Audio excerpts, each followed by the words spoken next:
తెలిసి ఎందుకు చనిపోయింది అనుకుంటున్నారు? ఇప్పటికీ చాలా మంది అడుగుతున్నారు, నేను పద్ధతి చెప్పలేకపోతున్నాను. పట్టాలు తీసుకుంది, ఆనందంగా మాట్లాడింది, బాగా వైరల్ అయింది. దానికి గుడ్ కామెంట్స్ వస్తాయి, బ్యాడ్ కామెంట్స్ వస్తాయి. తను ఏంటంటే గుడ్ కామెంట్స్ మాత్రమే మాకు చెప్పింది, బ్యాడ్ కామెంట్స్ అనేవి మాకు చెప్పలేదు. మేము గుడ్ కామెంట్స్ లో ఆనందంలో ఉందనుకుంటున్నాము.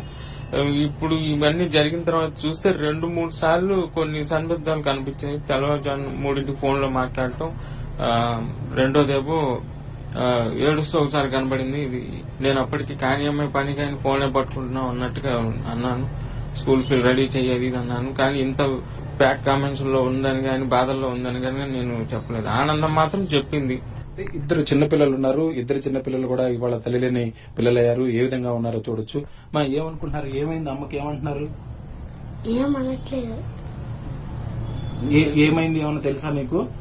అసలు తెలియదు. మేము స్కూల్కి వెళ్ళాం ఆ రోజు. అసలు ఇలా జరిగిందని మాకు తెలియదు. అసలు ఎప్పుడు చూసారు? చివరికి అమ్మని ఎప్పుడు చూసారు? అమ్మని ఒక 3 days 2 days నుంచి చూస్తున్నాం. అలానే ఉంది. అసలు మాట్లాడట్లేదు. పిలిచినా గానీ మాట్లాడట్లేదు అసలు. అది పిల్లలకైతే ఇప్పటికీ ఏం జరిగిందనేది తెలియని పరిస్థితులు అయితే ఉన్నారు. అలాగే అదేవిధంగా సోషల్ మీడియా ట్రోలింగ్స్ అనేవి ఎంత పెద్ద వాళ్ళ ఒక యువతి ప్రాణం పోవడానికి కారణమయ్యాయో తెలిసి చాలా మంది కూడా ఆవేదన వ్యక్తం చేస్తున్న పరిస్థితి కనిపిస్తా ఉంది. ఎందుకంటే సోషల్ మీడియా వేదికగా కొన్ని పోస్టింగ్స్ పెట్టినప్పుడు వాళ్ళందరినీ కూడా తీవ్రంగా వేధిస్తూ అదేవిధంగా అవమానాలకు గురి చేస్తూ కూడా పోస్టింగ్స్ పెడతా ఉన్నారు. సార్, ఏ విధంగా చూడాల్సి ఉంటుంది అనుకుంటున్నారు?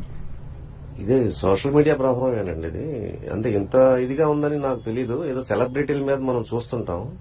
ట్రోల్ అయినప్పుడు వాళ్ళు పడే బాధ, వాళ్ళంతా కూడా వాళ్ళు డబ్బు ఉన్నోళ్ళు కాబట్టి లేదా ఇన్ఫ్లుయెన్స్ ఉంటుంది వాళ్ళకి. దానికి ఎలా ఎదుర్కోవాలి, ఎవరి మీద కేసు పెట్టాలి ఏంటనేది వాళ్ళు లాయర్లు ఉంటారు, వాళ్ళకి చేస్తుంటారు. అవన్నీ ఈ అమ్మాయికి ఇంత జరుగుతుందనేది ఇంత ఎఫెక్ట్ వస్తుంది అని మేము ఊహించలేదు అసలు. జస్ట్ ఏంటంటే వెరీ గుడ్ అన్నా నేను కూడా. జాగ్రత్తగా కాస్త ఇలాంటివి ఎక్కువగా ట్రోల్ చేయకుండా ఉండండి అని మాత్రం నేను వాళ్ళని కోరుతున్నానండి.